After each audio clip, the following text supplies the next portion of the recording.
मौसम को देखते हुए क्या कोई ऐसी पिक है इस समय जिस पे कि नज़र रखी जा सकती है? और जब मैं मौसम की बात करता हूँ, कई लोगों को शायद उतना ईज़िली नहीं समझ में आता हो, जो लोग उस तरीके से नहीं ट्रैक करते हैं या नहीं समझते हैं, तो आप यूँ समझिए कि कुछ कंपनीज़ होती हैं जो कूलर बनाती हैं, कुछ कंपनीज़ होती हैं जो कि एसी बनाती हैं, कुछ कंपनीज़ होती हैं जो आपकी आइसक्रीम्स बनाती हैं या सॉफ्ट ड्रिंक बनाती भले ही ना हो, उनका ब्रांड भले ही ना हो, लेकिन वो सॉफ्ट ड्रिंक की बॉटलिंग वही करती हैं। तो इस तरीके से बहुत सारी कंपनीज़ हैं जो कि उन प्रोडक्ट्स में हैं, उस प्रोडक्ट रेंज में होती हैं, जो कि प्रोडक्ट रेंज इस समय हाई डिमांड में होगा। जब तेज़ गर्मी हो रही है तो लोग कूलर खरीद रहे हैं, सिम्फनी कहीं न कहीं देखेंगे आप, कहीं वोल्टास देखेंगे, कहीं कुछ और चीज़ें, एसी और फ्रिज से लेकर के बहुत कुछ आप जिन चीज़ों को याद कर सकते हैं, देख सकते हैं अपने आसपास, उन्हीं चीज़ों को आप ऐसे समझ सकते हैं कि उनकी कहीं लिस्टेड कंपनीज भी होती हैं। Even hospitality for that matter, गर्मियों के मौसम में आप छुट्टियों में जाते हैं, घूमने जाते हैं, पहाड़ों पे जाते हैं, तो वो सारी चीज़ें भी। तो ये कौन से सेक्टर्स हैं जो कि इससे इसका फ़ायदा उनको होता है और आगे चल करके उनके रिजल्ट्स में भी रिफ्लेक्ट करता है। लेकिन क्या इस सेक्टर, इस मौसम को देखते हुए किसी स्टॉक स्पेसिफिक कहीं पे हम नज़र रख सकते हैं? लोकेश सर, आपके रडार पे कोई ऐसा स्टॉक है जिस पे कि इस समय बात कर सकते हैं, या एक से ज़्यादा भी हो तो आप शेयर कर सकते हैं? हाँ सर, कोशिश करूंगा कुछ अच्छा बताने की। सबसे पहले तो सर अब ये देखो, बारिश का सीजन अच्छा आने का प्रेडिक्ट आरबीआई गवर्नमेंट ने किया है। तो अगर ये अच्छा होता है तो सबसे जो बेनिफिट होगा वो होगा किसानों को। तो रचित सर ने जैसे बताया, उस जगह पे अगर किसानों का इनकम बढ़ता है तो सबसे ज्यादा जो गाड़ी बिकेगी वो है हीरो होंडा की। तो जो उनका जो ये पिक है हीरो होंडा, मुझे बहुत अच्छा लग रहा है 2800 2900 में। ये 33 से 3400 तक का आ सकता है अगर मैं लार्ज कैप की बात कर रहा हूँ। एंड इस पे ध्यान रखना चाहिए। ब्रेकआउट आ रहा है सर, ये ऐसा चीज हो रहा है जो हुआ था, आपको याद हो मैंने आईटीसी बात की थी 220 225 में। मैंने बोला था ये टाइम है आईटीसी लेने का, आपको एक साल के अंदर ये डबल हो सकता है। उसके बाद आईटीसी आप देखो 440 430 है। वही मूवमेंट हमें हीरो मोटोकॉर्प में देखने को मिल रहा है। 2017 में इसका हाई था 4000 का लेवल का। उसके बाद कंटिन्यूअस एक साइडवेज जोन में ये स्टॉक चल रहा है। अब इसमें एक रैली आती हुई दिख रही है, और अगर बारिश सही रही तो हमें लगता है हीरो मोटोकॉर्प वापिस अपने लाइव हाई जो था 4000 के लेवल में, वहां तक जा सकता है। तो कंटिन्यूअस अप मूव में आप बने रहिए चैनल पे, तो हम अपडेट करते रहेंगे। बट अभी 3400 के टारगेट के लिए इसको आप देख सकते हो। जब हम बात करते हैं सर गाड़ी गाड़ी खरीदने की, तो वहां पर एक गाड़ी फाइनेंस की भी बात आती है, क्योंकि आजकल फाइनेंस बहुत चलता है। तो इसी पीछे एक और कंपनी है चोला फाइनेंस, उसके मैं बात करूंगा। वो 1100 के करीब चल रहा है, 1050 1050 1040 के रेंज में चल रहा है। ये स्टॉक मुझे ज्यादा बुलिश लग रहा है यहाँ पर लेने के लिए आने वाले एक साल में सर। मैं अभी बाद में एक्सप्लेन करूंगा क्यों मैं फाइनेंस सेक्टर में ज्यादा बुलिश हूँ। बैंकिंग से ज्यादा जो एनबीएफसी है वो ज्यादा चलेंगे। क्योंकि जब रेट कट की बात कर रहे हैं रचित सर और नितिन सर, तो सबसे ज्यादा फायदा बैंकिंग को बाद में आएगा, क्योंकि उनका कॉस्ट ऑफ एक्विजिशन ज्यादा लगेगा। क्योंकि मिनिमम जो एफडी रेट होती है वो एक साल तक लोग लेते हैं, तो वो उनका कॉस्ट कम होने में टाइम लगेगा, मगर एनबीएफसी को ऑन द स्पॉट उसका बेनिफिट मिल जाता है। तो आने वाले एक साल के लिए एनबीएफसी बहुत अच्छा करेगा। उसमें से चोला फाइनेंस, वो भी गाड़ी के फाइनेंस के लिए बहुत अच्छा जाना जाता है गाँव में। तो इसमें आपको ध्यान रखना चाहिए। 1070 का भाव चल रहा है, मुझे लगता है ये 1200 का रेंज आपको 2-3 महीने के अंदर दिखा सकता है। सर एक और स्मॉल कैप कंपनी के बारे में बात करूंगा, मगर एक बार आप रचित सर और नितिन सर का नाम आप उनसे बात कर लीजिए, उसके बाद मैं बात करता हूँ। ठीक, चलिए, तो एक्चुअली बाकी मैं उस एनालिस्ट स्टॉक के के बारे में लिए एक बार थोड़ा सा बताता हूँ। ठीक, ठीक है, ठीक है। फिर एक बार वापस आते हैं लोकेश जी के पास में, उनका अगला स्टॉक ले लेते हैं। तब तक नितिन सर से पूछ लेते हैं। नितिन सर, चाहे गर्मियों को देखते हुए, चाहे मानसून को देखते हुए, थोड़ा सा डिलेड मानसून, लेकिन कहीं ना कहीं गोवा तक दस्तक आ चुकी है, केरला तक शायद शुरुआत हो चुकी है। आपके यहाँ वैसे मौसम कैसा है कोलकाता में फिलहाल? सर मौसम वही वॉलेटाइल हो रहा है सर। अच्छा, वोलेटाइल हो मतलब रहा है, ठीक है। सुबह से क्लाउडी रहता है, शाम होते होते तक अच्छी खासी धूप निकल जाती है, ह्यूमिडिटी काफी हो जाती है। सो मैं मॉनसून पे ही बात करूंगा। तो मुझे लगता है, मेरा अनुमान है, जो मुझे प्लानिटरी कंडीशन दिखा रहा है कि मानसून एक्सपेक्टेशन से लो रहने वाला है, और इसका इम्पैक्ट जो है मुझे लगता है वो कमोडिटी प्राइसिंग के ऊपर में, खासकर एग्री प्रोडक्ट्स के ऊपर में पड़ेगा। और इसका इम्पैक्ट जो है मुझे लगता है जो स्पेंसर जैसी कंपनी है उसके ऊपर में अच्छा आएगा। क्योंकि उनकी प्रॉफिटेबिलिटी, क्योंकि ये लोग क्या होता है पहले से उनके कॉन्ट्रैक्ट रहते हैं कि किस प्राइस पे मुझे लेना है, और इनका मानसून के प्राइस पर जो इम्पैक्ट आता है उसकी वजह से कोई फर्क नहीं पड़ता है।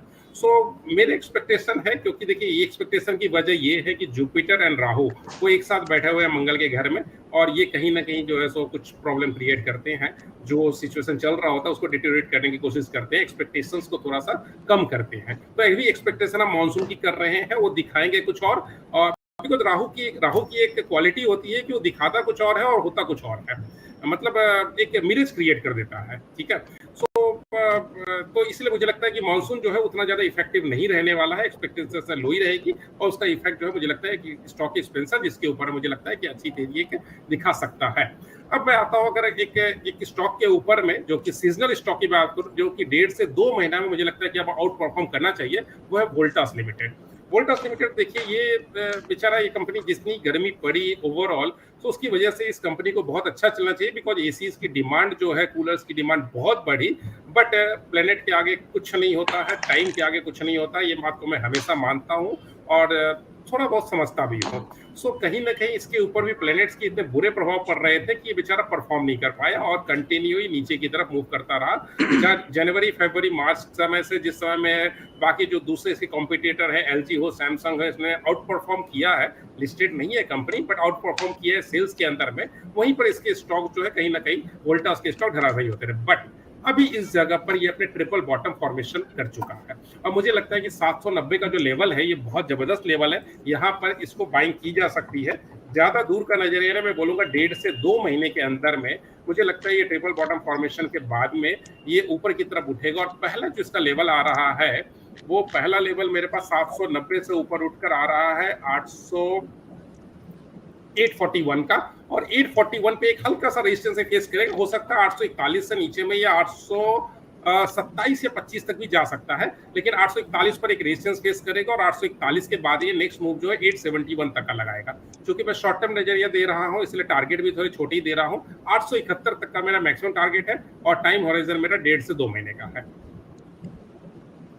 जी, वोल्टास पे नजर है और उसके आगे तक भी नजर रख सकते हैं, क्योंकि शायद हम पहले भी चर्चा कर चुके हैं। और वोल्टास का एसी उन एसीज में से एक है जो मुझे कश्मीर में भी मिला, जो माइनस के टेम्परेचर के अंदर में वो हीटर का काम करता हुआ और रुक के हॉट पे चलता हुआ, हॉट एयर देता हुआ, तो मुझे वो भी याद आता है कि वो गर्मियों में तो काम कर ही रहा है, और लेकिन कहीं ना कहीं वो कूलिंग ठंडे मौसम में भी बहुत उसका उपयोग है, तो वो भी एक उसका फैक्टर है। तो इसलिए वोल्टास चाहे इस मौसम का फायदा मिले और चाहे आने वाले मौसम का। लेकिन कुछ एक चीज़ें जहाँ पे एक इंटरेस्टिंग वो वाली चीज़, जब तक चार्ट्स पे बात होती है, जब तक डेटा पे बात होती है, तो ज़्यादातर एनालिस्ट एक ही उस पे होते हैं, एक मत पे होते हैं। लेकिन कब जब कुछ अनसर्टेन से फैक्टर्स हो जाते हैं, तब किस तरीके से चीज़ें बदलती हुई नजर आती हैं, और वो मानसून कैसा होगा और कैसा नहीं होगा ये तो समय ही बताएगा। लेकिन उसका जो अंदाजा है वो बहुत बटा हुआ होता है, और ये कई बार हमने देखा है कि जब वो वाला पूर्वानुमान आता है कि आज बहुत जोर की बारिश होगी और लोग घर में पकौड़े बनवा लेते हैं, तो वो धूप निकली रह जाती है और बारिश नहीं हो पाती, तो वो वेस्टेज भी होता है। तो कहीं उसी तरीके की चीजें यहाँ पे भी दिख रही है। रचित सर, आपके रडार पे कुछ है क्या इस मौसम को देखते हुए, चाहे गर्मी हो चाहे बारिश? सर देखिए, मैं एक चीज कर सकता हूँ इसके लिए, गर्मी बारिश, मैं आपके, क्योंकि अब नितिन सर ने बोल दिया है मॉनसून डिस्टर्ब हो रहा है, तो मैं अब समझता हूँ कि पोर्टफोलियो पिक इस वीक आपकी जो थीम है हम इसी पे करते हैं, और 2 से 3 काउंटर मैं जरूर सजेस्ट कर दूंगा। एक चीज और है कि नितिन सर ने जैसे ही एस्ट्रोलॉजी में, if I am correct, he was talking about Rahu, Voltas से हटा है, और अभी मई एंड में ही स्टेटमेंट आया था कि Voltas is also planning expansion, and they are about to put in 500 crores in Tamil Nadu, if I am correct, and 150 acres land bank उन्होंने एक्वायर किया है अपने साउथ के प्रोडक्शन को और एक्सपेंड करने के लिए। तो ये मुझे 2 अच्छे क्यूज मिल गए हैं, वोल्टास को मैं भी सपोर्ट ही कर रहा हूँ। और एक और बात कर देता हूँ, इसको मैं अपने पोर्टफोलियो पिक में ऐड करके, इसके साथ 2-3 काउंटर और ऐड करके, और लोगों के समझ में लेकर। जी, मैं देख रहा था जब नितिन सर ने बताया था और आपने नोट डाउन कर लिया था उसी समय, तभी मैं समझ गया था, क्योंकि आपका पर्चा आउट हुआ है। हीरो मोटोकॉर्प को लोकेश सर ने जो पहले से डिटो कर दिया, तो आपने भी उसके बदले में वोल्टास जो है लेकर के अपने पर्चे में वापस रख लिया। ठीक है लोकेश सर, एक स्टॉक जो आप वापस से जिस पे चर्चा करना चाह रहे थे। सर मैं एक्चुअली 2 स्टॉक की चर्चा करूंगा। पहला तो मार्केट में एक ह्यूमर है, क्या ऊर्जा ग्लोबल के नाम से। इनके साथ जो टाई अप हुआ है वो हुआ है टेस्ला के साथ, एंड ये स्टॉक 50% भाग गया सर 3 दिन के अंदर, और ऑलमोस्ट डबल हो गया है 15-20 दिन के अंदर। तो एक बार इसको खोल लीजिए। जो आपके दर्शक हैं उनके लिए मेरे को बहुत इंपॉर्टेंट ये बोलना था, मेरे दिमाग से उतर गया था, इसलिए मैं बोला था बाद में आप वापिस आके बात करते हैं इसके बारे में। आज सर्किट भी लगा है सर। प्लीज इस स्टॉक्स से अवॉइड करके चलें, अगर है तो निकल जाइए। ये टेस्ला के साथ टाई अप जरूर हुआ है, बट वो टेस्ला यूएस वाला नहीं है, दिल्ली वाला है। जो कि दिल्ली में बैटरी एक बनाता टेस्ला कंपनी है, है। दिल्ली में एक टेस्ला कंपनी है, उनके साथ इनका टाई अप कुछ हुआ है, और मार्केट में ह्यूमर चल गया है, टेस्ला के साथ टाई अप हुआ, और उसके बाद से ये रॉकेट हो पड़ा हुआ है। तो रिटेल इन्वेस्टर बहुत जबरदस्त फंस सकते हैं इसमें। तो एक रिक्वेस्ट है, तो आप अपना रिसर्च वापस कर लें, गूगल करके देखें कौन सा टेस्ला के साथ हुआ है, उसके बाद ही पैसा लगाएं। जी, लगाए ना मुझे लगाएं एक बहुत आपकी मर्जी है, इम्पोर्टेंट बट जानकारी है जो मेरा लोकेशन इंपॉर्टेंट था। पहुंचा रहा है कि जिस टेस्ला की बात हो रही है, जिससे ऊर्जा ग्लोबल का टाई अप हुआ है, वो टेस्ला नहीं है, एलन मस्क वाला टेस्ला नहीं है। ये वो टेस्ला है जो दिल्ली की एक कंपनी है, जो कि इलेक्ट्रिक व्हीकल्स में है और बैटरीज में है, तो है बहुत ही सिमिलर सा सेगमेंट और सिमिलर सी कंपनी, लेकिन ये टेस्ला कार नहीं बनाती है, ये वो कंपनी नहीं है। तो इसलिए सावधान रहें, सुरक्षित रहें। ये ऊर्जा में जो इतनी ऊर्जा है, ये बहुत समय तक, जब तक जैसे ही ये सच्चाई पूरी तरीके से सामने आ जाएगी, सबको पता चलेगी, तो ये ऊर्जा जाती हुई, ये जो ऊपर का सर्किट लगा है, ये कब दूसरी तरफ लग जाएगा ये पता भी नहीं चलेगा। जी लोकेश जी।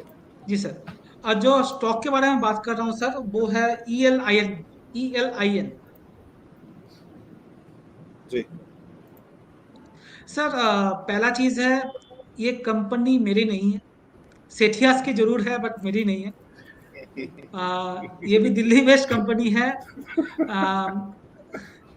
80% प्रोमोटर होल्डिंग सेठियास होल्ड करते हैं इसमें। गाजियाबाद में इनकी फैक्ट्री है, गोवा में फैक्ट्री है। जैसे नितिन सर बोल रहे थे वोल्टास बहुत अच्छा लग रहा है, तो वोल्टास और उस हैवेल्स, इन सबको जो सप्लाई करता है वो कंपनी ये है।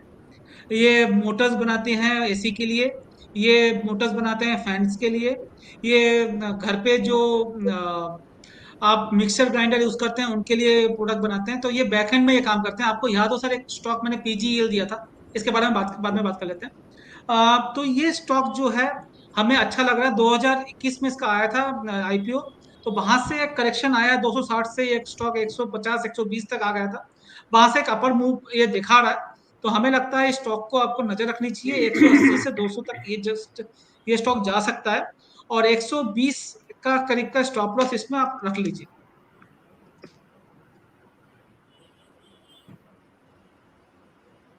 जी सर, मेरी आवाज आ रही है आपको? जी जी आ रही है। जी सर। ठीक है, तो ये एक ऐसी कंपनी है जो उन सेगमेंट में है जो कि बैकएंड पे OEM पे और उस पर शायद काफी हद तक कह सकते हैं काम करती है। तो मोटर्स और कंप्रेसर्स और LEDs और उस तरीके की चीज़ें, मिक्सर ग्राइंडर के पार्ट्स, फैन, वो सारी चीज़ें आपकी स्क्रीन पे भी है। और लोकेशन ने एक डिस्क्लेमर भी दे दिया है कि जिन सेठियाज की है उनसे लोकेश सेठिया जी का कोई संबंध नहीं है, तो इसलिए इस तरीके का किसी भ्रांति में ना पड़े। तो जैसे 2 टेस्ला एक से नहीं है, वैसे 2 सेठियाज भी एक ही नहीं है, ऐसा जरूरी नहीं है, तो इसलिए सावधान रहे। ठीक है जी सर। एलन में सर स्ट्रेटजी क्या ऐसे है? ही सर, ऐसे ही एक स्टॉक में, जी सर आप पूछ रहे, सॉरी।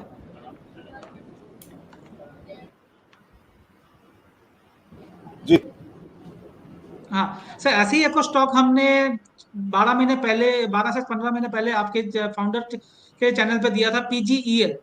अब वो एसी के कवर बनाते हैं, प्लास्टिक के जो एसी वॉशिंग मशीन है उनके बनाते हैं। तो आप वहां देखोगे, वहां से ये स्टॉक 15 गुना हो चुके हैं। PGEL अभी 1600 के करीब के रेंज में ये चल रहा है। हमें लगता है वो स्टॉक भी आपके नजर में होने चाहिए। जब वोल्टास चलेगा तो PGEL को भी बहुत अच्छा रिटर्न आने के चांसेस हैं। तो ये स्टॉक 1800 से 1900 रुपए तक जा सकता है सर। हमने 150-200 रुपए से आइडेंटिफाई करके रखा हुआ है।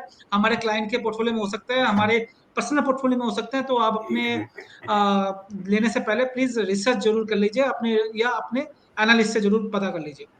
तो PGEL और ELIN, ये 2 छोटी कंपनियां हैं, इसमें नजर रख सकते हैं। ELIN में बहुत वॉल्यूम कम होता है, तो इसमें एक बार सोच समझ के ही इन्वेस्ट करें, तो ऊपर नीचे बहुत हो सकता है। जी, तो ये 2 थोड़े से कम सुने हुए, वैसे वाले ब्रांड नहीं है जो बहुत ज़्यादा चर्चा में रहते हों।